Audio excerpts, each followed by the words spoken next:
বন্ধুরা, তোমরা এটা কি শাক বলো জানি না, আমরা এটাকে শান্তি শাক বলি। আমাদের জমিতে কত হয়ে রয়েছে, তাই আজকে তুলছি, তুলে রান্না করব।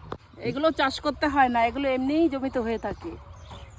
এই দেখো, মাঠের থেকে কিছু শাক নিয়ে আসলাম, তার সাথে আবার লাউ শাক আর ডাঁটা শাক মিশিয়ে নিয়েছি।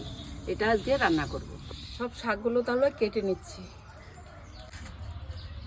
শাকে দেওয়ার জন্য বাদাম আর বড়ি ভেজে নিই। শাকের মধ্যে একটু কালো জিরে আর শুকনো লঙ্কা ফোড়ন দিয়ে দিচ্ছি। শাকটা দিয়ে দিলাম, কাঁচা লঙ্কা দিয়ে দিচ্ছি, লবণ দিয়ে দিচ্ছি, ঢেকে দিচ্ছি। শাকটা এবার মজে গেছে, এবার হলুদ দিয়ে দিচ্ছি। আমি আর তোমার কাকু রসুন খাই না বলে তাই শাকে রসুন দিলাম না।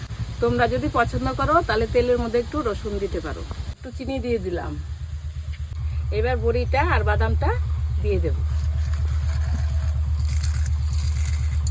বড়িটা একটু ভেঙে দিতে হবে, বাদামটাও একটু। এবার নামানোর সময় হয়ে গেছে, একটু ঘি দিয়ে নামিয়ে নেব। নামিয়ে নিলাম। আমার শাক রান্না হয়ে গেছে। রান্নাটা কেমন লাগলো অবশ্যই জানাবে কিন্তু বন্ধুরা। টাটা।